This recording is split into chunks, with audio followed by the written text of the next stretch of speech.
Vamos lá. Bem, boas-vindas a todas as pessoas. Meu nome é Carolina de la Rocha Mateu. Eu sou a gestora do projeto da iniciativa Causal Pathways. Muito obrigada por virem ao nosso terceiro e último treinamento dessa série de treinamentos chamada Avaliação dos Caminhos Causais, Rigor e Qualidade Orientados por Valores. Próximo slide, por favor. Se vocês não tiverem participado em treinamentos antes, bom, é importante dizer que a Casual Pathways é uma rede internacional de avaliadores, metodologistas, líderes da filantropia e muito mais. E a iniciativa foca em apoiar a filantropia, outros financiadores e seus parceiros de avaliação, criando consciência, vontade e habilidades para usar abordagens de avaliação que façam sentido para as relações causais, sem depender das abordagens experimentais quase tradicionais. Nós tivemos várias oportunidades, né, de conectar com as pessoas através de treinamentos como este. A gente vai ter um coffee break na semana que vem, né? Se você pode se registrar, se você não tiver se registrado ainda. E, por favor, continuem conectadas e conectados. E eu vou falar como fazer isso no final da apresentação. Hoje nós temos Drew Colérios e Florência Guarzovic fazendo a liderança do treinamento. Elas terão a oportunidade de se apresentar. Então, vou passar para Drew para que ele possa apresentar primeiro. Claro. Olá, pessoal. Estou muito feliz de estar aqui com vocês todos e todas. Meu nome é Drew Colleros. Eu sou um pesquisador em uma firma de avaliação chamada Matemática, que está radicada em Cambridge, Massachusetts. Eu sou um avaliador de mudanças sistêmicas e aí já sou parte da iniciativa Caminhos Causais por alguns anos já, né, me engajando em diferentes aspectos do seu trabalho. E eu tenho o privilégio de estar fazendo uma parceria aqui, né, com Flor, neste treinamento. E pela segunda vez eu vou passar agora a palavra para ela. Olá, Drew, muito obrigada. Olá, pessoal, muito obrigada por estarem aqui. Bem-vindas, bem-vindos. Eu sou uma consultora independente. Eu apoio organizações nesse tema, né, da avaliação, mas também com coisas mais amplas, né? Eu também apoio com as necessidades de pesquisa e avaliação, trabalho com grandes empresas da filantropia e também com multilaterais, grupos de pesquisas multilaterais. Eu estou radicado em Florianópolis, Brasil, então, oi, todo mundo. Muito obrigado aos dois. Então, antes de passar para Drew, para ele falar do conteúdo, vamos olhar aqui, saber quem é que está na sala. Então, vocês vão ver uma pergunta sobre o tipo da sua organização, sua função e seu nível de experiência com avaliações de caminhos causais. Então, vou ativar agora para que vocês possam ver e responder, e gostaria muito que vocês fizessem isso.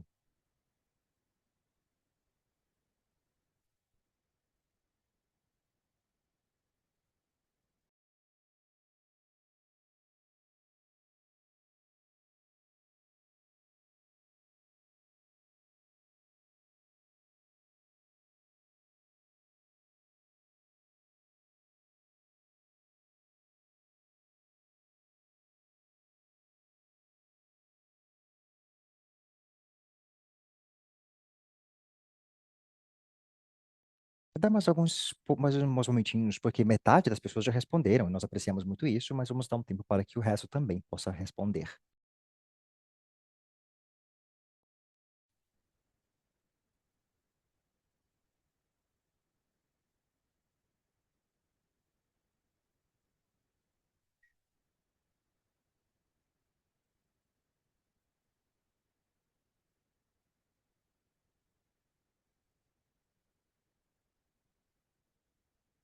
Então, né, das pessoas que responderam, a gente teve uma boa mistura. A gente temos algumas pessoas, né, que vêm de fundações, de organizações com fins e sem fins lucrativos, e tem, né, o que é muito bom para essa apresentação. E quando se trata da função primária das pessoas, a maioria de vocês trabalham como avaliadora ou avaliador. Nós temos uma pessoa que trabalha como um líder filantrópico, então muito obrigado por estar aqui. E, finalmente, a gente tem um pouquinho de mistura aqui em termos do nível de experiência com avaliação de caminhos causais. Metade diz que você já aprendeu sobre avaliação de caminhos causais, mas ainda não fez uma avaliação, né? Talvez porque vocês foram parte de algum treinamento anterior, não é? Mas temos algumas pessoas aqui que têm algumas experiência e outras que são pessoas novas. Então, muito obrigada por terem respondido. Eu vou passar para a Drew. Muito obrigado, Carolina. Muito bom ver tantos avaliadores aqui hoje também. Então, espero que nós tenhamos uma conversa bastante prática sobre caminhos causais. E o que esperamos descobrir hoje, para as próximas 2 horas, mais ou menos, né? Porque porque já tem as boas-vindas, né? A gente vai pensar um pouquinho sobre como é que funciona o rigor e a qualidade na avaliação de caminhos causais. Vamos falar sobre noções tradicionais de rigor e o que que pode acontecer em termos, né, de problemas na avaliação de caminhos causais e como é que a gente pode repensar como é que o rigor se apresenta, falando sobre algumas práticas que fortalecem o rigor e falar também sobre os valores que nós temos que ajudam com o rigor e também como é que a gente pode empregar abordagens inclusivas e participativas, né, através de ferramentas específicas como as rúbricas. E a gente também vai ter tempo para fazer perguntas e respostas no final. Então, por favor, né? Eu espero que, assim, no final dessas 2 horas vocês consigam ter entendido como é que o rigor os valores fortalecem a avaliação de caminhos causais e ver como é que nós podemos entregar os nossos valores nas avaliações de rigor e qualidade. Vamos falar sobre como é que a gente pode utilizar abordagens, inclusive participatórias, e também utilizar rubricas como abordagem para fazer isso. Vai ser um pouquinho de combinação entre a troca de turnos aqui entre Flor e eu, e aí você também vai ter uma chance de fazer interações ah, nas salas temáticas, e a gente vai ter também uma oportunidade de fazer perguntas e receber respostas. Então, com isso. Eu vou começar falando um pouquinho sobre como é que a gente pode precisar repensar o rigor quando a gente está falando sobre caminhos causais, avaliação de caminhos causais. Então, bom, algumas noções de rigor às vezes não funcionam dentro desse espaço. Frequentemente, quando pensamos em rigor, pensamos em algumas das avaliações, algumas abordagens mais convencionais, como, por exemplo, avaliações experimentais ou quase experimentais, né? E existe uma hierarquia de diferentes tipos de evidências em desenhos de pesquisa, né? Que alguns são mais rigorosos que outros, mas frequentemente, em avaliações mais convencionais, a gente utiliza o rigor como uma preocupação metodológica, mas se a gente começar a perceber o que, que está subjacente a esse pressuposto sobre o que é o rigor, esses tipos de avaliações, na verdade, são realmente suportadas por essas metodologias em si, sobre nossas habilidades de controlar, de provar estabilidade, fidelidade, replicabilidade, né, em alguns certos tipos de desenhos. E quando a gente começa a pensar sobre esse mundo complicado e bagunçado da complexidade, a gente está conduzindo a operação de caminhos causais, esses modelos dominantes de rigor, na verdade, não se encaixam para fazer relacionamento de mudanças sistêmicas, né? A gente precisa começar a pensar de maneira diferente sobre como é que a gente pode fortalecer essas avaliações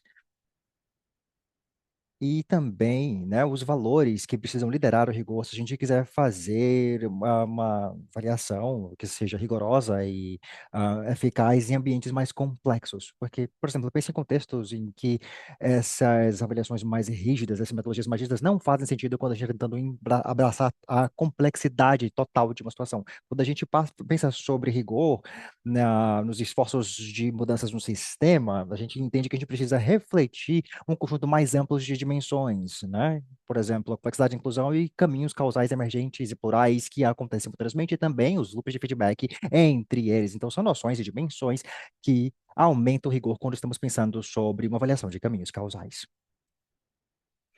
Este trabalho não é novo, já existe muito trabalho né, pensando sobre como é que a gente pode redefinir o rigor, e, no final das contas, quando a gente pensa nisso, né, isso está no centro do trabalho, no cerne da avaliação.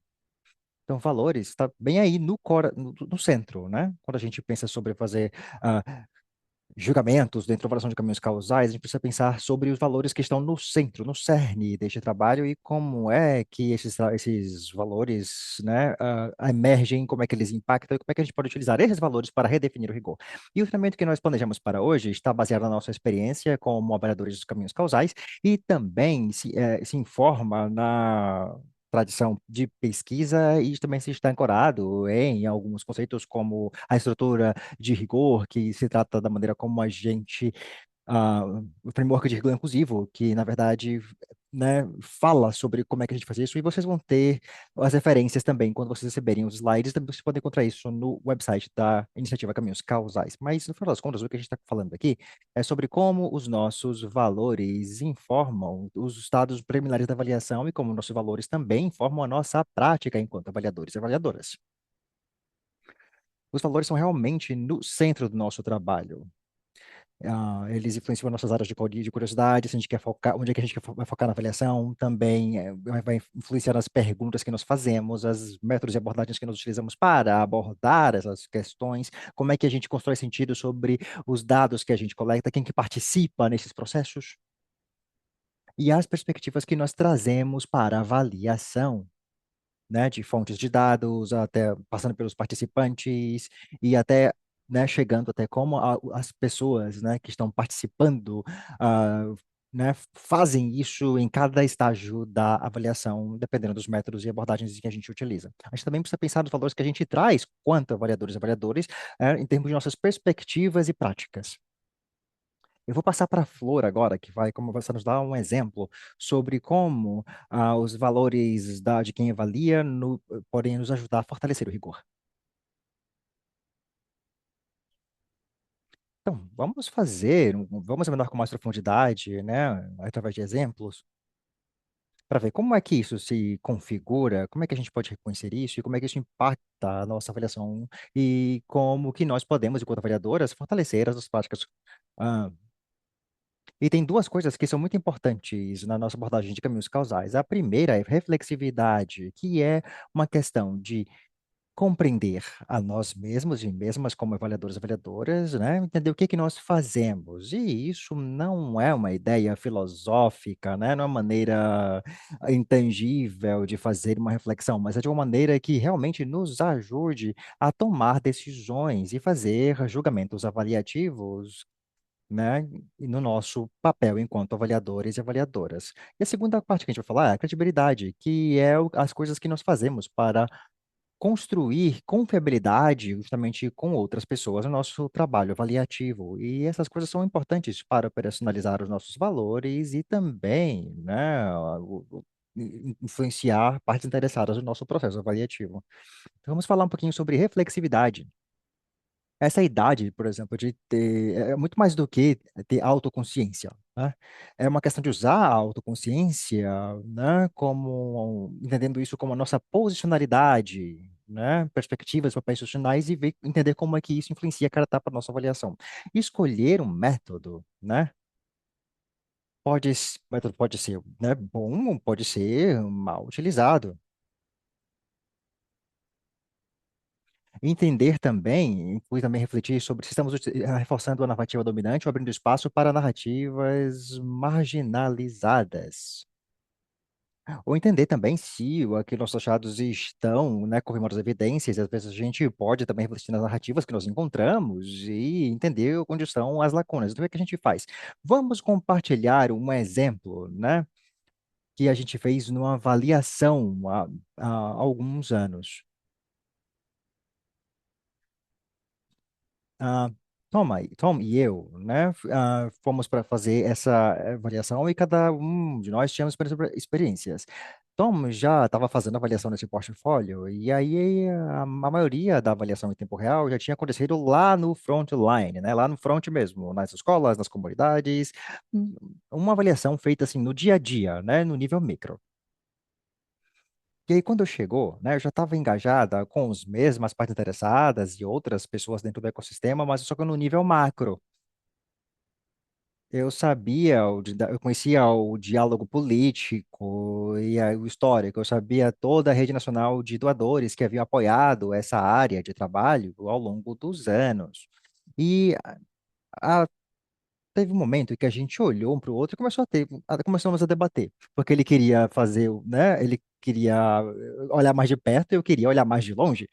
E foi muito interessante. E aí a gente começou a ter esse diálogo, né? Começamos a refletir sobre, né, as premissas individuais que cada um estava fazendo, quais eram os vieses que nós estávamos trazendo para a mesa, E quais eram as conexões que a gente não estava vendo, porque a gente não estava fazendo, não ia conseguir, a gente estava conseguindo fazer o macro e o micro conversarem um com o outro. E aí, por fazer isso, eu acho que nós acabamos produzindo uma coisa que era mais razoável, plausível, né? Muito mais do que outras perspectivas poderiam ter criado em si. Por quê? Porque nós estávamos olhando para interações dentro do sistema. Eu quero dizer também, né? Quero ressaltar isso, que essa foi uma variação de caminhos causais, que a gente talvez vai compartilhar o link depois com vocês, mas que ela foi qualquer coisa menos perfeita. Porque a gente não tinha dados perfeitos, a gente não tinha um orçamento muito extenso, mas como avaliadores, nós tínhamos a agência, nós podíamos tomar decisões e fazer escolhas dentro das nossas limitações, né, para olhar as compensações, né, os trade-offs que a gente tinha, e isso permitia que nós tomássemos decisões, né, de uma maneira que fizéssemos o processo mais rigoroso e com mais qualidade. E uma das razões, né, que assim, que permite que você veja isso por exemplo, a gente conseguiu tratar disso no capítulo metodológico da avaliação.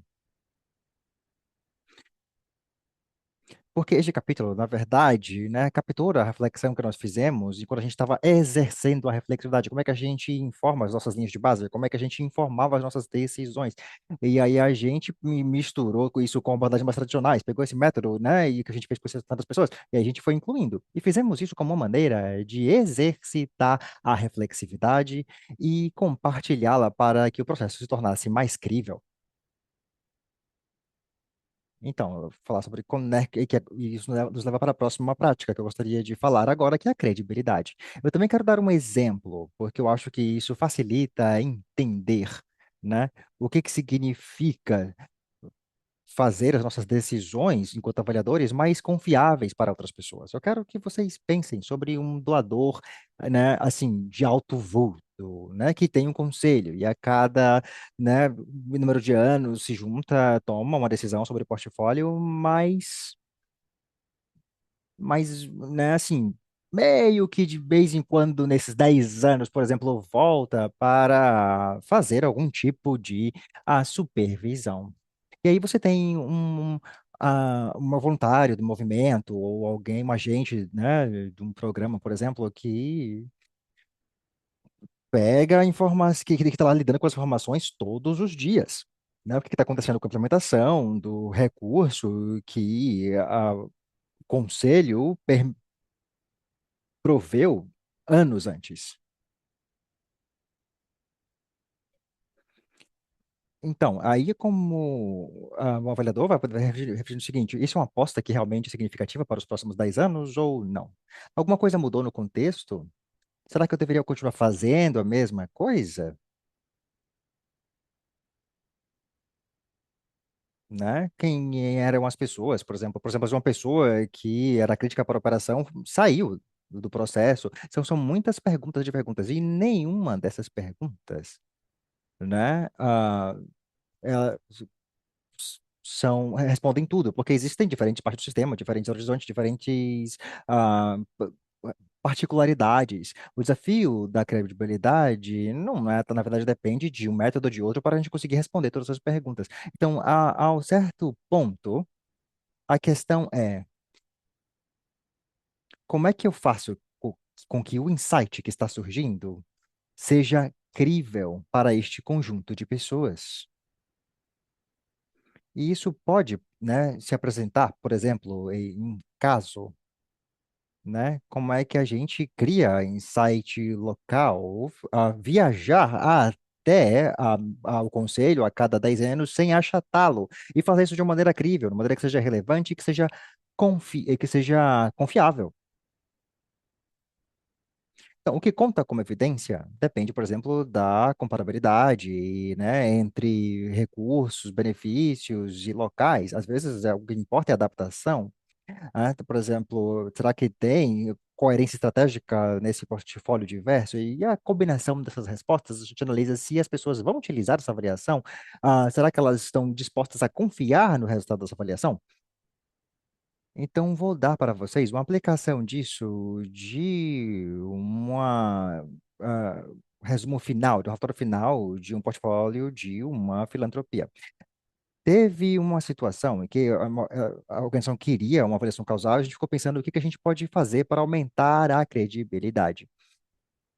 Então, eu peguei uma série de stakeholders, né, de partes interessadas, para identificar e sondar não apenas, né, a cadeia de resultados, mas também como esperavam alcançar o quê, em quais contextos.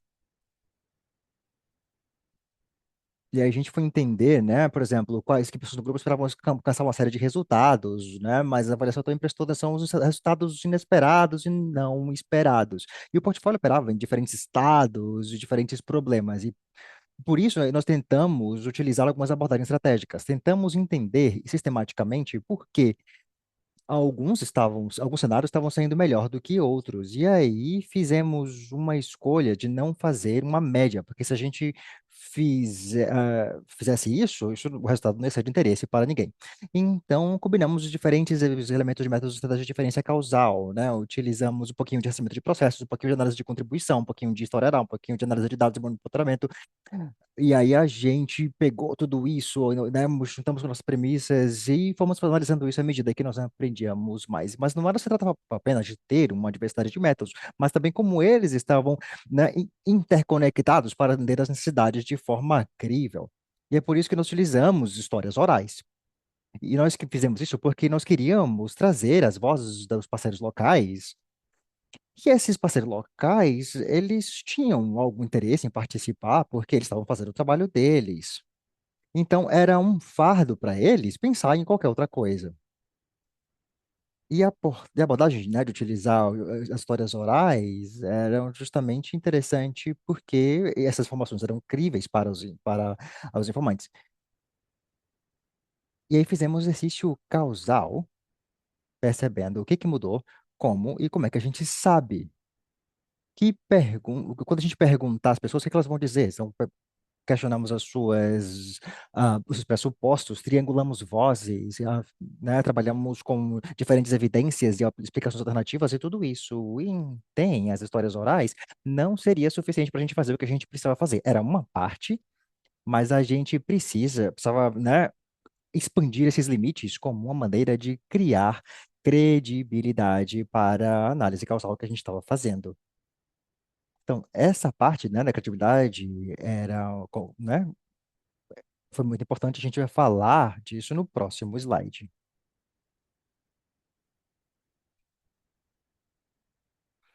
Então, os materiais do CPI, né, ou do CPI, que você pode ver no website, e também como o Drew mencionou, são muito importantes porque elas trazem essa o framework, né, estrutura de rigor causal.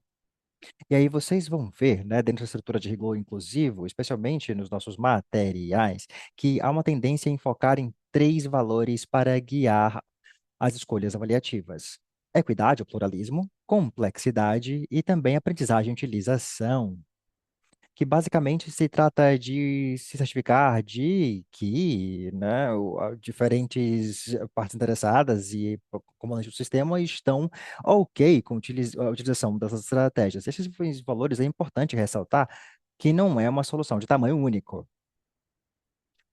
O que é importante ressaltar é que partes interessadas precisam gastar tempo dentro do seu processo avaliativo para conseguir pensar em que valores eles priorizam, né? Pode ser três, pode ser nenhum dos três, pode ser nove, pode ser quatro, né? E é também as suas intenções por todos esses valores, né? Então, apenas, né? Especialmente um bom exemplo aqui, especialmente para quem fala português, mas também na tradução em espanhol para a iniciativa de caminhos causais e nos seus materiais, em vez de equidade, a gente usa pluralismo. É porque que a gente utiliza pluralismo? Porque a gente está trabalhando com diálogos, né, que acaba surgindo dentro dos contextos em certa região. E aí, pluralismo talvez faça mais sentido do que equidade. Então, estamos utilizando a palavra pluralismo em português por isso. E, mais uma vez, vamos olhar para um exemplo. E para isso, né, para a gente ver como é que esses valores funcionam e como é que dialogam com os outros. Especialmente se você fez o módulo um desses treinamentos, você já deve ter ouvido que a complexidade é um valor super importante na avaliação de caminhos causais. E vocês talvez são já familiarizados com as ideias, mas eu quero que vocês tirem um momentinho para a gente, né, se reancorar aqui, né? Em muitos trabalhos de avaliação, né, a gente se encontra na primeira linha aí desta imagem. Digamos que a gente tem atividade, que é essa linha branca com essa bola branca com essa linha preta. Às vezes a gente passa por processos que a gente não questiona, a gente espera resultados que sejam mais ou menos como esses círculos aqui, né? Brancos com linhas pretas. Tem um espaço de crescimento dentro do trabalho de avaliativo que fica aí, né, na linha de baixo deste gráfico. Tem tanta incerteza no mundo. O mundo é tão imprevisível que tudo que a gente consegue dizer é que a gente está colocando, né, uma bola branca com uma linha preta dentro do processo, mas a gente tentando descobrir o que é que vai sair do outro lado, porque o que vai sair do outro lado vai ser uma estrela roxa, ou um coração verde, ou um quadrado laranja. Eu simplesmente não sei. Eu simplesmente tenho que deixar o que tem que emergir, emergir. A abordagem dos caminhos causais fica mais ou menos aí no meio, nessa linha do meio da imagem. A gente entende, né, que a gente está, que a atividade, né, essa bola branca com linha preta que está entrando no processo, mas a gente acha que não faz sentido tentar descobrir o que que acontece. A gente abre a caixa e tenta entender o que é que está acontecendo dentro deste processo. E quando nós esperamos ver, né, precisamos ter a confiança na continuidade parcial, né, tratando do que acontece entre o input, né, os insumos, e o processo que a gente está olhando, né, com sistema, de uma maneira sistemática. Então, pode ser que tenha uma bola e pode ser que ela não seja branca, pode ser que ela seja azul. Ou talvez só seja branca, mas não é uma bola, é um coração, em vez de um círculo. Então, se a gente pensar, né, sobre os benefícios de fazer as análises sistemáticas entre emergência e estrutura, entre certeza e incerteza, entre explicações plausíveis e que possam talvez surgir de dentro do processo, e com isso eu vou parar e vou devolver a palavra para Drew.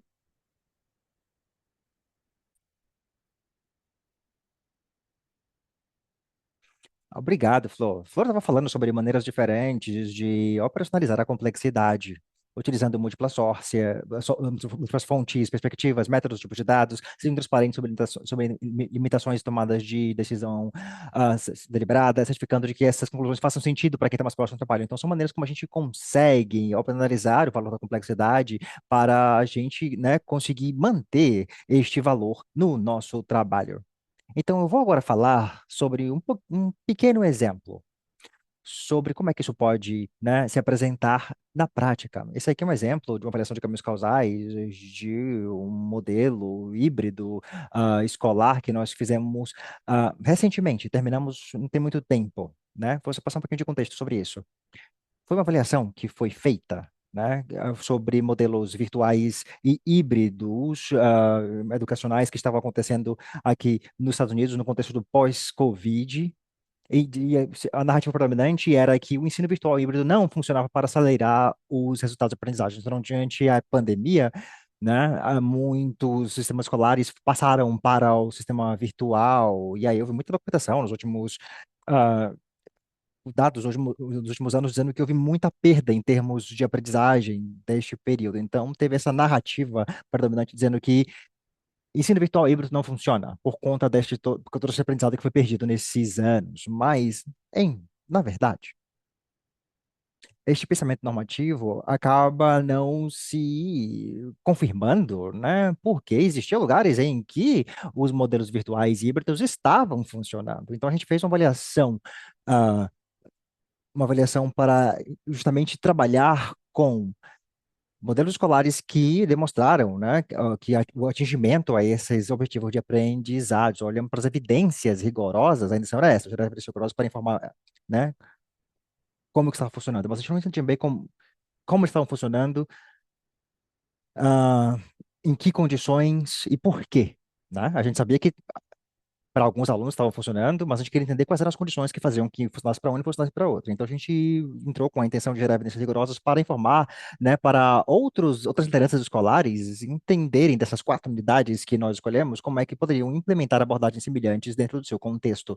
Então, dada a complexidade desta avaliação, nós queríamos utilizar algumas das noções que a gente já está conversando a respeito hoje, né? Por exemplo, sobre deixar os valores emergirem e também utilizar os valores para fortalecer o rigor. E a primeira coisa que precisávamos fazer como equipe de avaliação foi justamente trazer à tona os valores que a gente tem. Então, foi esse o processo que a gente teve para fazer isso.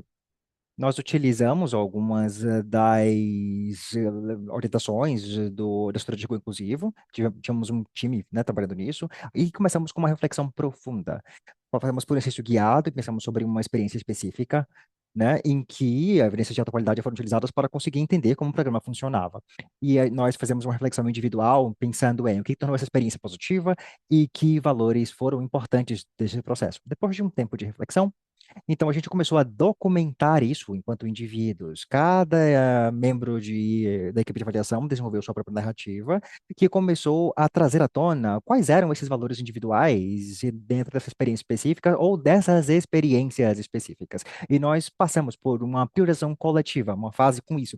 E nessa fase, nós tínhamos um facilitador para o grupo que estava ajudando a facilitar uma sessão para nós, né, para a gente começar a compreender como esses valores individuais eles se agrupavam. E aí começamos a priorizar quais eram os valores principais, né, os mais acima no ranking. E aí, através desse processo, nós identificamos quatro valores principais que estávamos ajudando a gente a entender como é que uma avaliação rigorosa poderia se apresentar. Então, definimos valores ao redor de colaboração com usuários do programa, por exemplo. Isso se surgiu, né, se apresentava como participação, colaboração, envolvendo usuários no processo. Nós não queríamos utilizar né, os modelos escolares em si apenas como modelos, né, como, na verdade, é como fontes de dados. A gente queria, na verdade, entender como é que eles poderiam utilizar essa avaliação de maneira, né, eficaz. Teve uma outra que foi a reflexão crítica através de múltiplas fontes de evidência, ou seja, fazer uma reflexão crítica em que os achados pudessem ser verificados e regulados de maneiras diferentes, utilizar múltiplas fontes de dados, né? E atenção à forma como esses dados se relacionam, se apoiam, se refutam mutuamente. Às vezes, uma fonte individual não era suficiente, a gente queria pegar múltiplas fontes para entender como é que elas se relacionavam. Também outro valor foi a validação da experiência vivida múltiplas vozes, né? A ideia era entender como fazer uma conexão com a compreensão sobre o programa e sua experiência, garantir que múltiplas vozes e perspectivas sejam representadas, não só, né, quem foi quem comandou a avaliação ou a liderança escolares, mas também as vozes de professores, também pais, mães e estudantes também. Né? Queríamos valorizar processos que ajudassem a alavancar as experiências dos participantes e incluir as múltiplas vozes nesse processo. E também a questão da utilidade para a melhoria do modelo escolar. Nós valorizávamos também, né, nos justificar de que os achados dessa avaliação de caminhos causais pudessem gerar resultados que fossem viáveis, úteis para os programas, né, e pudesse melhorar a adaptação e melhoria dos programas. Então, tinha essas duas questões, a utilidade, né, será que ela vai servir para o programa, e também se ela era acionável, será que ela pode ser feita por outros locais, por outras pessoas? Então, através desses processos, a gente conseguiu trazer à tona quatro valores principais que nós utilizamos para guiar a avaliação. Daí em diante, a gente fala um pouquinho como é que a gente utilizou isso na segunda parte desse webinário. Mas antes de nós fazermos isso, vamos fazer uma discussão em pequenos grupos para que vocês possam ter a oportunidade de conversar uns com os outros e umas com as outras também. Queremos que vocês entrem aí nesse grupo pequeno e vamos ter aí, vamos ver uns 15 minutos, mais ou menos, para a gente pensar sobre uma avaliação específica da qual você participou. E para você pensar também, né, sobre um valor em particular. Por exemplo, o valor que falou, honrar a complexidade.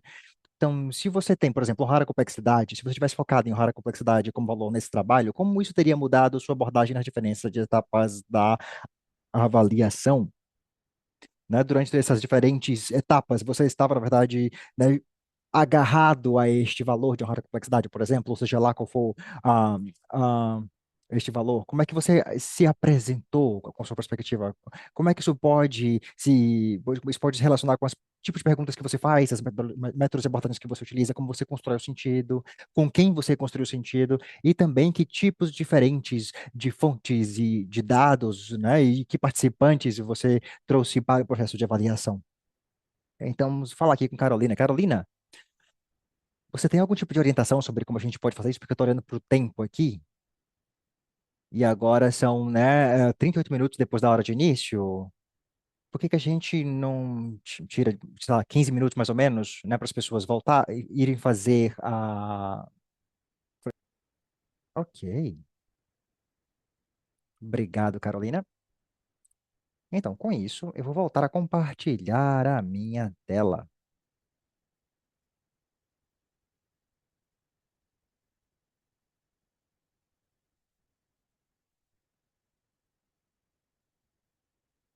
Então, Flor, agora é com você. Vamos falar um pouquinho sobre inclusividade ou inclusão e participação para fortalecer o rigor. Obrigada, Drew. Acho que eu vou explorar isso, né? E falar sobre por que é que isso é diferente, de muitas discussões que são feitas, né? A gente vai falar sobre duas maneiras de fortalecer o rigor do seu estudo e colocar os valores na prática. A primeira, né, inclusão e participação. E a gente vai falar também sobre como fazer isso através do uso de rubricas. E eu quero dizer que a iniciativa Causal Pathways trabalha com muita intenção no sentido de né, utilizar o rigor e definir o rigor como algo fortalecido pela inclusão, a inclusividade, né?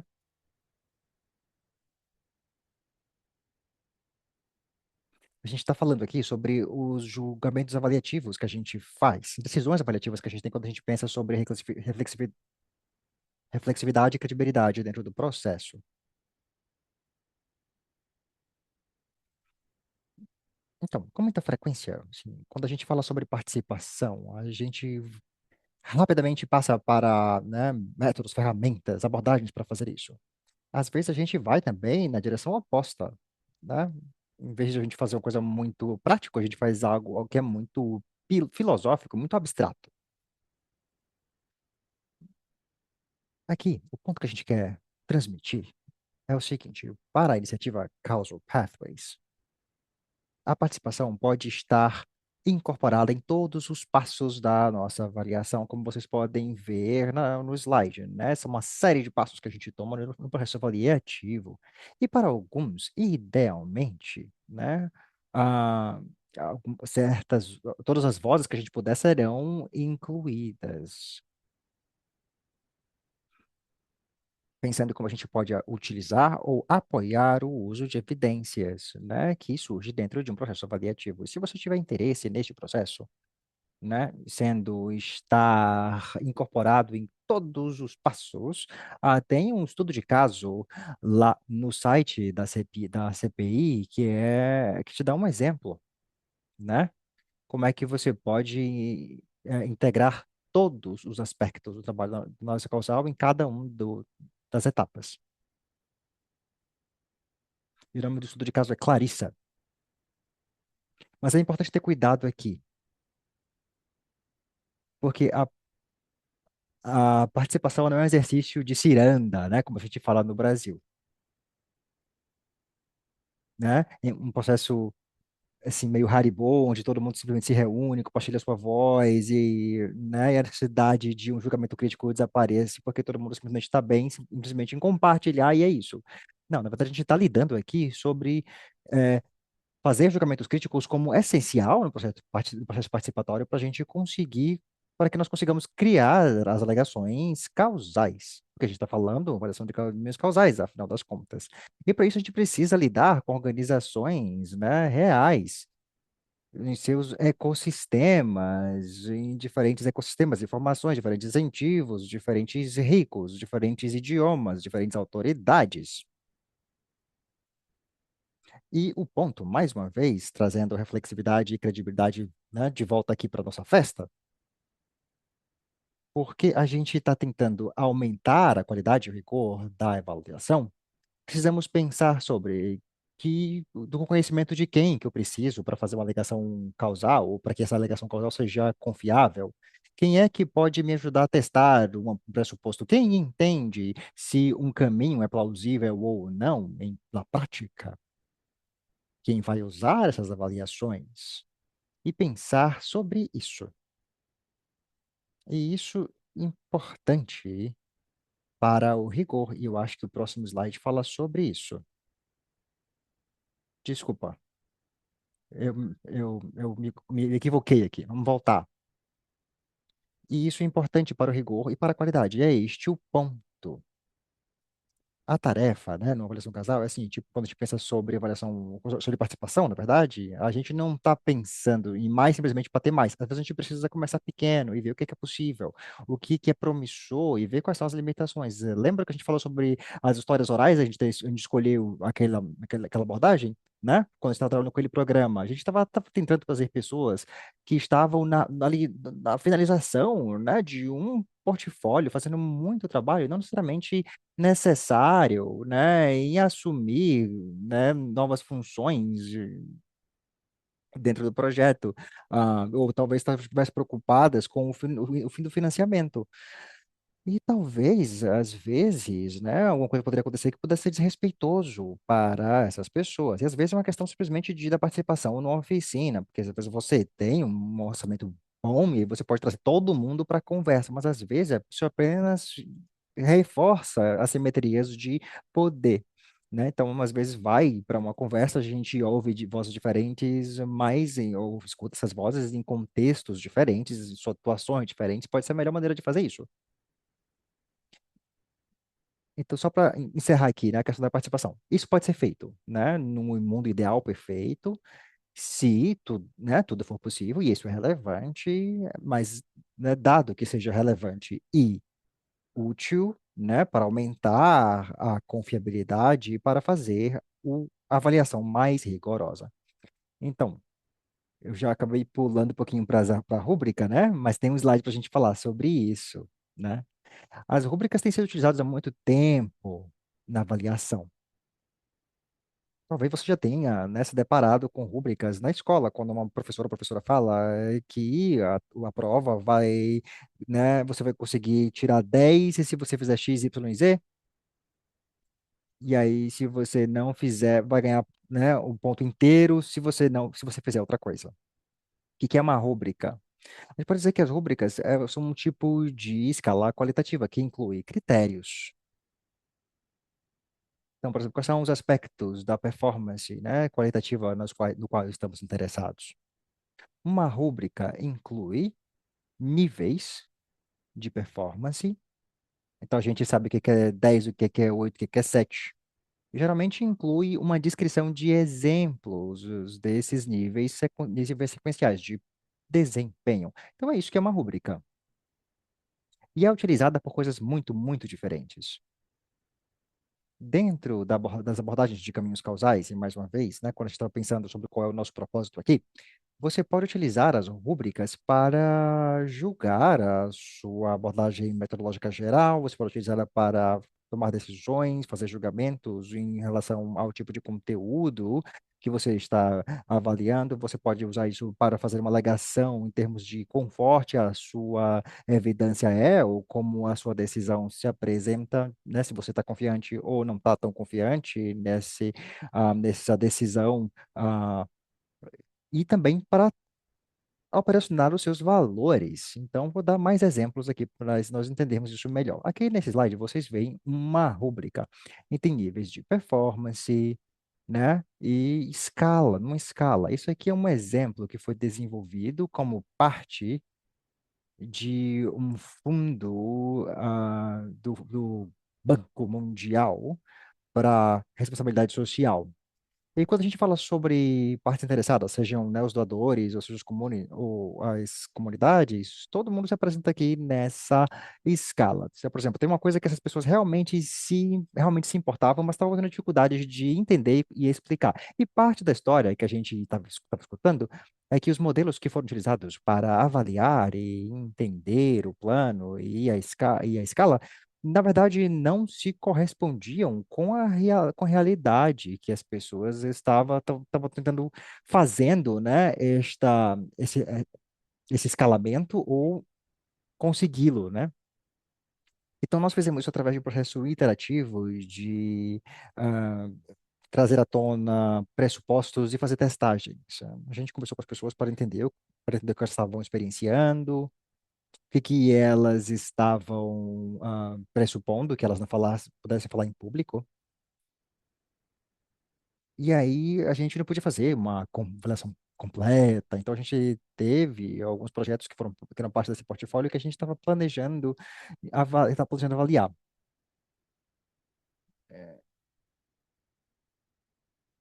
E aí a gente pediu às pessoas que elas pudessem criar, na verdade, uma pergunta, né? Que ajudasse a gente a entender até como navegar isso. Então, as pessoas ajudavam a gente a pensar a diferentes caminhos que pudessem elucidar este resultado. E quando o portfólio estava pronto, porque foi, né, uma organização que precisava revisar a teoria da mudança. E aí, neste momento, a gente conseguiu apresentar novos pressupostos e um novo indicador dessa rúbrica. Então, agora olha para a rúbrica. A rúbrica tem 5 níveis. A primeira coisa que a rúbrica faz, né? Por exemplo, como é que é o 1, como é que é o 2, como é que é o 5. Na verdade, o que ela faz é colocar passos dentro de um caminho. Então, a gente acha que para chegar até, né, a escala maior, a gente precisa pegar partes interessadas, né, relacionados com aquilo que o projeto está produzindo e precisa adotar passos, né, para lidar com essa informação. Então, o que a gente estava tentando entender aqui é quão longe o projeto foi neste caminho. Então, foi a primeira maneira que nós utilizamos a rúbrica. A segunda maneira como nós utilizamos a rúbrica é para operacionalizar vieses. Então, nesse sentido, a gente analisou os projetos que estavam acontecendo de 3 a 5 anos, que estavam tentando resolver problemas muito complexos. E fazer isso ah, né, com problemas muito específicos. As pessoas, por exemplo, valorizam essa esperteza política mais do que resultados idealísticos. Por exemplo, se você olhar para o benchmark 5, o que é necessário para conseguir 5 pontos? No mundo ideal, você pode pensar, bom, tudo que o grupo da sociedade civil falou, né? Por exemplo, compra um atacado pelo governo, por exemplo, ou o governo completamente replicar essa intervenção. Ou se as pessoas disseram, não, não, não, não, não, se você colocar isso como o comparativo, né, a gente já está, né, pronto para falhar, né? Porque o governo vai vir, vai ter as próprias ideias, então, né, não vão conseguir se adaptar ao que a gente está fazendo. Então, a gente não quer penalizar o processo dentro do contexto. Nós queremos abraçá-lo. Então, o 5 não é, na verdade, a adaptação completa, é, na verdade, a incorporação deste contexto político, que tem a esperteza política, e aí alguns passos são tomados para conseguir adaptar a intervenção. E é assim que o 5 se categoriza, ou se caracteriza. Aí a gente tem outro também, que é a força da evidência. Se você tem o ponto um, que é não tem evidência nenhuma, 2, 3, você, né, requer alguma evidência. Mas se eu vou te dar 4, ou na verdade 5 pontos, eu quero que você tenha achados mais robustos. Eu quero ser capaz de dizer que há pelo menos 2 fontes que eu triangulei que me dão mais confiança para conseguir te dar 5 pontos. Então, 3.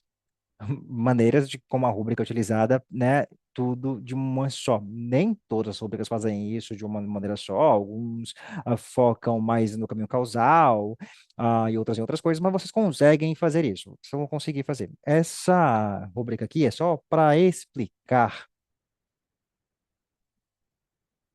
né, o que a gente fez. A gente criou isso inicialmente num site que nós tínhamos coletados dentro do processo, e primeiro a gente olhou para dados existentes em relatórios e fizemos uma codificação retrospectiva para conseguir validar a rúbrica. Né, quando houve oportunidade, depois da teoria da mudança, né, e depois dentro do contexto da mudança do portfólio, a gente conseguiu incorporar isso em coleta de dados prospectivas, e a gente validou isso prospectivamente. Então, utilizamos a rúbrica de outras maneiras, através de avaliações dentro do portfólio e também fora do portfólio também, para validar este caminho para a expansão, essa scale-up que a gente chamou de ressonância. E a gente conseguiu produzir, né, evidências não só mais rigorosas, mas também mais ancoradas. Então, não é, na verdade, algo contraditório. E aí, como é que as pessoas estavam, na verdade, produzindo, né, resultados para a expansão? Então, com isso, eu vou passar para Drew, para que ele possa compartilhar outro exemplo. Muito obrigado, Flor. A gente ia ter uma outro quiz, outra pesquisa que a gente ia fazer, mas a gente tem tão poucas pessoas na sala que eu vou pular, tá? Eu vou falar sobre outro, né, passos de um mini estudo de caso, sobre o qual eu mencionei mais cedo, né, falando sobre, exemplo, os resultados de uma avaliação de caminhos causais de modelos escolares virtuais híbridos. Então, antes deste exercício, né, em grupos, eu vou falar sobre os valores que a gente né, conseguiu trazer à tona, que é a colaboração com os usuários do programa, a reflexão crítica através de múltiplas fontes de evidência, a valorização da experiência vivida de muitas vozes e a utilidade para a melhoria do modelo escolar. Então, quando nós queremos começar a pensar sobre a qualidade da evidência na nossa avaliação de caminhos causais, nós utilizamos esses quatro valores para ajudar a operacionalizar isso. A gente começou com uma lista de critérios em potencial que poderiam ser utilizados para avaliar a qualidade da evidência na avaliação. A gente fez isso com este paper, né, com este artigo que está com a link aqui embaixo, vocês vão ter acesso a isso depois, mas a gente, né, pegou, né, os critérios, né, porque a gente fazia uma alegação causal, que é transparência, triangulação, plausibilidade, singularidade, representatividade, transferibilidade, ética, responsabilidade, independência, singularidade e utilização. São dimensões que nós podemos utilizar para guiar a avaliação da evidência, da qualidade da evidência numa avaliação de caminhos causais. Então, o que a gente fez em termos de exercício, né, olhando para os valores coletivos sobre os quais eu acabei de falar, nós começamos a dizer o seguinte: ok, se a gente estiver utilizando estes valores para impulsionar e julgar a qualidade dessa avaliação, quais dessas dimensões nós priorizaríamos?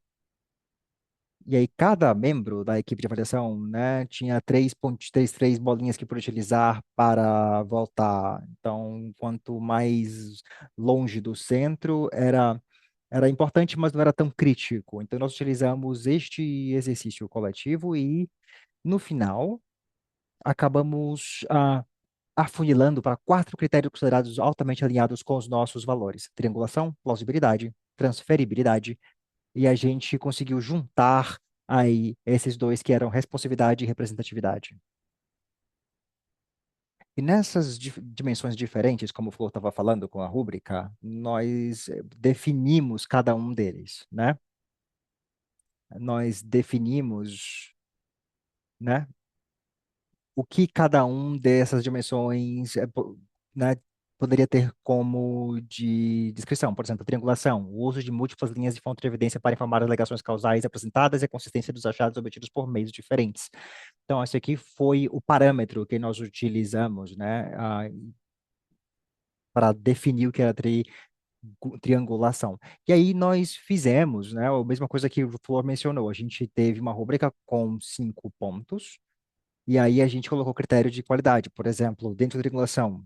Então, de um é de nenhuma evidência corroborando com os elementos e relações dentro do caminho causal, até a 5, sendo que os elementos e relações dentro do caminho causal são corroborados por múltiplas linhas de evidência de alta qualidade, advindas de múltiplas fontes, né, múltiplos grupos constituintes e processos, por exemplo. Então, cada uma dessas quatro dessas dimensões tinha sua definição, seu critério de qualidade, e nós também criamos um detalhamento, né, de como isso se apresentaria de 1 a 5. Então, nós apresentamos essa rubrica para dois revisores externos e pedimos a essas pessoas para julgar a qualidade das nossas alegações causais dentro dessa avaliação, utilizando a rúbrica. E aqui é mais ou menos como ficou no final, né? A configuração final. Então, sobre essas quatro dimensões sobre as quais conversei agora, eu falei para vocês, né? Você consegue ver, a gente teve a nota alta em triangulação, mais ou menos aí no meio para plausibilidade, 4 para 5 transferibilidade e responsividade e representatividade. Essas caixas com azul mais escuro é quando os dois revisores estavam alinhados na nota que deram, e quando você ter onde tem o azul mais claro, só foi um revisor que deu a nota ali. Então, nós utilizamos isso, incluímos isso no nosso relatório final, como parte dos critérios de qualidade, para demonstrar a credibilidade e qualidade das nossas alegações de contribuição. Então, algumas limitações disso se a gente fizesse isso mais cedo no processo, nós poderíamos não só ter utilizado isso para guiar a qualidade, mas também a gente poderia ter utilizado isso para fortalecer o rigor. Por quê? Justamente porque houve limitações nessa. Não, justamente pelo fato de que havia limitações dentro de cada dimensões que a gente poderia lidar com elas. Se a gente tivesse começado a fazer isso mais cedo no processo, a gente poderia ter utilizado isso para guiar né, essas melhorias que eu mencionei. Mais uma lição para o futuro. E uma outra característica do mini caso que a gente falou aqui é que os valores que a gente trouxe à tona foram um processo coletivo de avaliadores. Então, tem muito valor nesse processo, eu acho que, né, foi bastante útil para essa avaliação, mas o processo poderia ser muito mais fortalecido se ele contasse com um parâmetro mais amplo de quem seria incluído neste processo. Por exemplo, quem comissionou, né, quem encomendou as avaliações, alguns participantes, estudantes, professores, pais. O que que eles julgariam como termos de qualidade de evidência? Se a gente pudesse ter aberto isso para um processo mais amplo, eu acho que os valores seriam diferentes, significando que os critérios que nós utilizamos para julgar a qualidade também poderiam ser diferentes, e isso poderia, né, continuar fortalecendo a avaliação. Então, só para dizer que isso aqui é uma jornada de aprendizagem, né, na qual todas aqui estamos, né, e aí, obviamente, né, não sei, espero que isso possa dar para vocês algumas reflexões, como é que vocês podem operacionalizar essas questões da qualidade, né, nos seus processos, e lembrar sempre que sempre temos espaço para melhorar. Então, agora a gente vai passar um pouquinho, né, em grupos. Vou compartilhar duas perguntas de reflexões, discutindo essas questões ou qualquer outra coisa que vocês queiram discutir. Então, a discussão em pequenos grupos que nós montamos aqui, nós preparamos, é a seguinte: pense em uma avaliação específica que você conheça bem, né? E de preferência uma que tenha buscado fazer afirmações causais, alegações causais. E aí pensem no seguinte: quais valores foram ou não foram explicitados? Qual é uma coisa concreta que você poderia ter feito para aumentar a qualidade e o rigor do estudo com base nos conhecimentos que eu aprendi hoje? Então, são algumas perguntas de reflexão para a gente começar, mas eu vou ficar muito feliz de ouvir o que vocês conversaram depois, e se tiverem algumas perguntas sobre isso, podem fazer agora, antes da gente entrar nos grupos pequenos.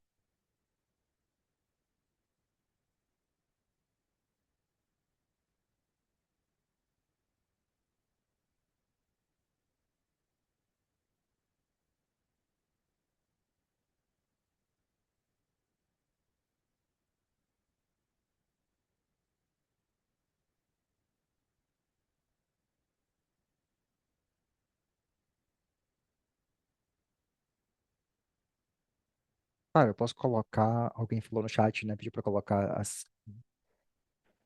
projetar as questões de novo, eu vou colocar aqui elas no chat. né, para que vocês possam pensar a maneira como vocês possam trazer valores, né, uma coisa que você fez você pode estar fazendo uma avaliação agora, você pode pensar numa avaliação recente que você concluiu, né, em que parte desse trabalho poderia ser feito, poderia ser útil, né, e pensar algumas coisas que você possa tentar incorporar na sua prática de avaliação daqui para frente. Ou qualquer pergunta que vocês, né, tenham, tem os exemplos que Flor apresentou, então estamos aqui para vocês, qualquer coisa que vocês queiram discutir. Mamadou, por favor.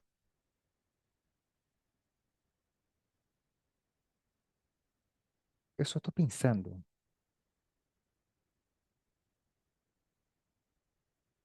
no passo que nós ah, poderíamos ou deveríamos tomar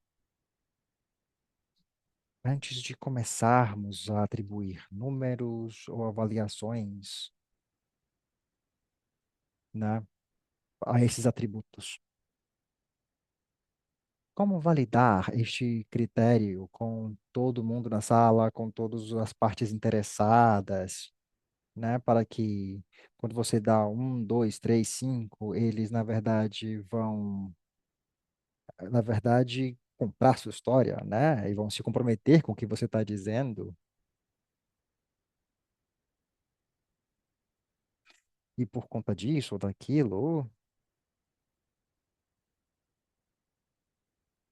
para não começar a se comportarem do tipo, por que que você me deu um e não três?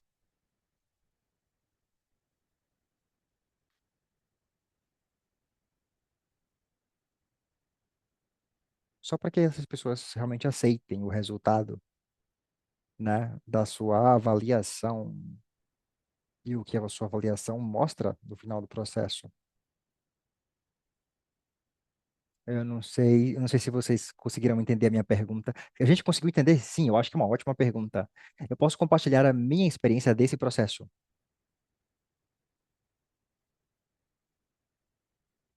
Foi um processo muito conduzido pelos avaliadores, assim, no sentido de que a gente queria utilizar algumas maneiras de, né, trazer à tona os valores para a gente conseguir fortalecer a qualidade, ou, na verdade, a gente queria fazer isso. Então, nós passamos por essa jornada juntos, alguém ajudou a gente a facilitar isso, mas no final do dia, porque a gente estava envolvido em todos os passos, né, de trazer os valores à tona, para fazer a rúbrica, até né, no final do processo, né, realmente, no, no qual os validadores nos, né, compartilharam essas rubricas, né, com a gente, os resultados, as notas, a gente concordou, porque a gente estava dentro do processo, a gente sabia onde é que estavam as coisas, mas eu consigo imaginar, né, por exemplo, pensando em alguém que está desenvolvendo as rubricas e aplicar isso para a gente, eu acho que isso mostra que o processo precisa ser transparente. Ele precisa ser aberto e participativo em todo o transcorrer, para que as pessoas, né, sejam parte do processo lá no começo, sejam trazidas juntos para entender onde é que as coisas estão, entender por que que as decisões foram tomadas, para que essas pessoas também possam entender, ah, né, de onde vieram as notas, e particularmente para, né, aumentar a sua adesão, né? Eu não sei se falou que adicionar alguma coisa a isso. Eu acho que, né, gostaria de mencionar só que às vezes, né, aquelas situações em que trazer todo mundo para a sala não é útil nem ou possível, né? Então, na verdade, o que a gente trabalha muito com isso, né? Fazer avaliação das alegações causais. É muito comum que avaliadores utilizem uma rúbrica para fazer sua autoavaliação. Dizendo, essa evidência é forte, essa alegação aqui eu não tenho tanta confiança nisso. Não tem nenhuma maneira de que as pessoas que estejam fazendo a garantia da qualidade, ou até as partes interessadas que vão, sei lá, os últimos usuários, sei lá, um conselho, deveriam ou poderiam ser parte de uma discussão participativa sobre como que isso foi avaliado ou qual é o critério na rubrica que às vezes esse contexto específico, né, valoriza a independência e também a ocupação das pessoas. As pessoas estão ocupadas, elas não vão sempre fazer parte do processo. Então, acho que uma coisa que faz uma diferença incrível é como é que a gente justifica a lógica. Por exemplo, aqui está a minha lógica. É aqui que é assim que eu justifico estar aqui. Eu posso garantir para você que a qualidade profissional, né, feita pelos garantidores se importam muito com isso e provavelmente a pessoa que está lá, né, membro do conselho, não vai entrar, né, nos detalhes dessa lógica. Então, a gente pode fazer um relatório super longo e focar na qualidade da evidência, mas a pessoa só precisa ter, na verdade, sinais de que este é o caso. Tá? Ah, eu entrevistei partes interessadas, ou fiz um assistente participativo, ou eu assisti, eu ouvi, né, uma quantidade, um número comum de pessoas para mostrar que isso é credível ou crível. Então, é mais ou menos por aí. Essa é uma maneira de como isso pode acontecer. Né? Em processos, tendo processos participativos, por exemplo, você tem um processo participativo com uma série de pessoas da sociedade civil que estão acostumadas a se engajar em processos participativos em muitos contextos. E aqui vem um avaliador e diz o seguinte: eu vou te dar uma nota dessa maneira, e aí isso não é uma coisa que eu pressupus que aconteceria. Né? Ou é uma coisa com a qual eu estou normativamente comprometida, ou isso pode arriscar o meu financiamento, e aí você precisa compartilhar isso, né, com elas. Então, eu acho que coisas assim ajudam, né, o processo. Então, você traz simplesmente pessoas, simplesmente numa conversa, né, sem falar com essas partes interessadas um por um, só para fazer uma compreensão e preparar, né, o campo, né, e ver como é que você vai utilizar esse processo, esse espaço de construção de sentido. Que tipo de exercício, que tipo de facilitação você faz, né? Para que você não tenha né, esse tipo de relação. Eu não concordo, isso aqui não tá bom, não tá certo, né? E não é o que eu estou aberta para ouvir e compreender. Então, acho que é muito dever de casa, tá? Que é necessário para você conseguir chegar lá e ter uma conversa e que mude as noções preconcebidas das pessoas para que elas possam se juntar ao processo e também estar pronto para ser questionado. Talvez a sua avaliação não é o que, não é algo que as outras pessoas criariam tendo acesso às mesmas informações. Então, o que que você está ouvindo, né, de volta é o que faz sentido. Será que você está disposto a refletir nessa nova evidência, né, que vem de uma conversa com partes interessadas, vamos chamar isso assim? Então, é uma questão de equilíbrio.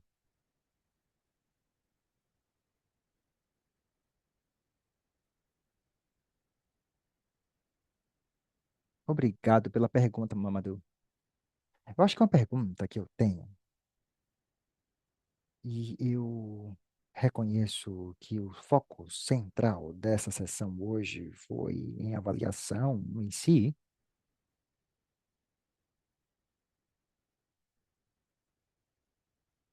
mas vocês já utilizaram algumas dessas práticas quando você não está na etapa de avaliação, quando você ainda está na etapa de hipótese ou na etapa de desenvolvimento da estratégia, como é que isso é parecido ou diferente? Ou até se conecta com a avaliação que você possa fazer depois, né, na hora de testar essas hipóteses.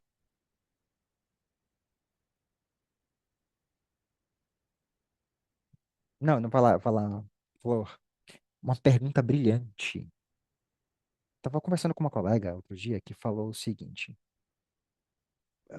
Então, no final das contas, toda estratégia é uma série de hipóteses, né, que estão lá esperando validação. Eu acho que é um bom ponto. Então, eu já utilizei isso em processo de estratégia, especialmente em processo de estratégias que estão conectados com, por exemplo, teoria da mudança incipiente, que aí a gente quer aprender à medida que a gente, né, faz o processo, porque a gente, né, está no espaço em que as coisas não estão claras, a gente não sabe ainda exatamente, a gente tem alguns pressupostos, sobre se, né, es- estamos bem colocados para implementar essa estratégia ou se vamos trabalhar de uma maneira diferente da que trabalhamos antes. Então, não consigo falar sobre uma organização específica por questão de confidencialidade, mas eu posso te dar um exemplo anonimizado. Eu estava trabalhando com essa entidade, né, financiadora que estava num processo de repensar sua própria maneira de pensar. Já estava fazendo financiamento de uma maneira, né, específica no passado e queria trocar para fazer uma maneira diferente de trabalho. Como é que isso poderia se configurar? Pode ser mais oportunista, mais paciente, pode ser, né, pode ser uma questão de fazer financiamentos maiores e mais longos, ao invés de fazer menores e mais fragmentados, né? Pode pegar dois, fazer o processo e pegar dois vencedores e financiar esses dois de maneira mais intensa. Então, podia ir de um extremo ao outro, né? Queria fazer uma mudança de um extremo para o outro, de menos aleatório para mais aleatório. E não, então tinha todas essas questões, né? Essas perguntas aí no seu processo de tomada de decisão. Então, logo no começo, quando a gente começou a falar com a equipe, bom, foi o seguinte: você está pegando esses parâmetros aqui, né, das pessoas que estão lá em cima, e vão começar a fazer o desenho de um portfólio que possa operacionalizar isso na sua estratégia temática, na sua estratégia geográfica. A gente pode começar a pensar como é que isso se caracteriza ao longo do tempo. Porque aí a gente pode começar a monitorar e a pensar, a refletir e a trazer à tona evidências para descobrir se você está no caminho certo ou não. E aí, quando for fazer a avaliação lá na frente, a gente já tem dados que possa permitir isso, né? Ao longo do tempo, mas à medida que as coisas transcorrem, você pode ter loops de feedback para você aprender e corrigir a trajetória. Isso, no lado metodológico, uma das coisas que nós aprendemos, né, que foi coisa que eu acho interessante, foi o seguinte: originalmente a gente tinha um pressuposto, que era, essa organização queria ir de menos integrado, né, ou menos, né, recursos menos integrados, menos fragmentados para mais coalizões, mais entidades beneficiadas se juntando para fazer o trabalho. Então, criaram uma rúbrica, eu coloquei lá. Então, a gente está todo mundo se movendo nessa direção aqui mais alinhada, mas lá na metade a gente percebeu que, na verdade, a rúbrica era um instrumento errado, porque a rúbrica estava colocando a gente de menos para mais. E a gente percebeu de mais alinhamento de entidades beneficiadas não era sempre melhor. Então a gente começou a mudar, começamos a utilizar uma tipologia para tentar entender que entidades beneficiadas precisavam se alinhar mais, e aí nessas aqui a gente poderia utilizar a rúbrica e em quais outras a gente não poderia utilizar a rúbrica. Então a gente aprendeu fazendo, né? Ge- Aprendendo aí geralmente desse desenho da estratégia bem preliminar, e aí, né, fazendo esses loops de ciclos de feedback e avaliação só chegou muito tempo depois. Obrigada.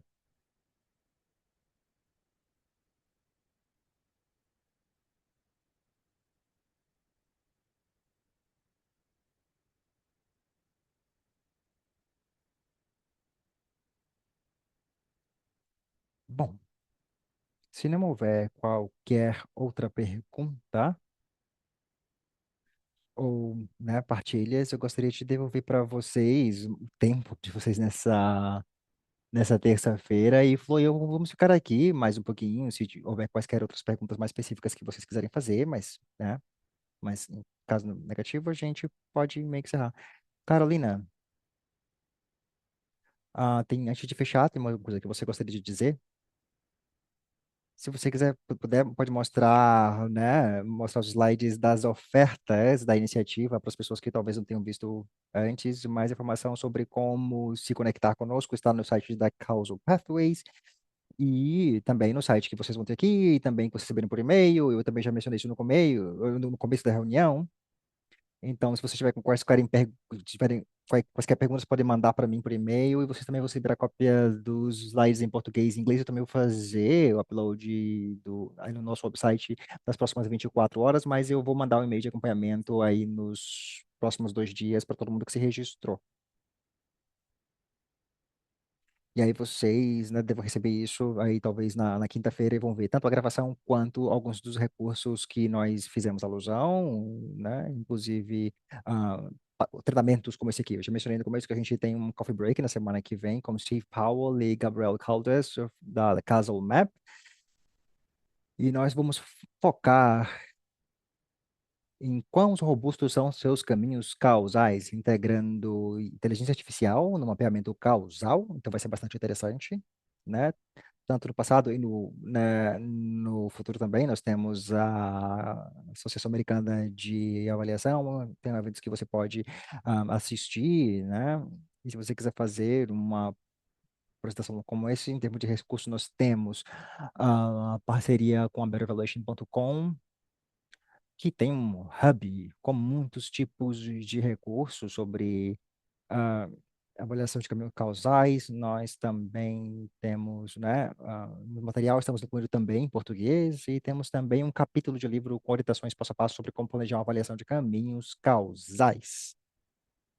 E finalmente você tem, né, o fundo Brain Trust, que ajuda quem financia a resolver questões difíceis com especialistas da área, como, né, como Drew, Florencia e outros também, outras. Então vocês fiquem à vontade para entrar em contato, pode fazer uma chamada de apresentação, né, uma ligação, para ver como você pode receber ajuda. Então é uma excelente oportunidade para as pessoas que financiam, que trabalham com organizações financiadoras. Se tiverem qualquer pergunta, pode fazer, por favor, falem comigo, né? E espero encontrar vocês em outros espaços. Muito obrigado. Obrigada. Tenha uma excelente tarde. Bye, bye.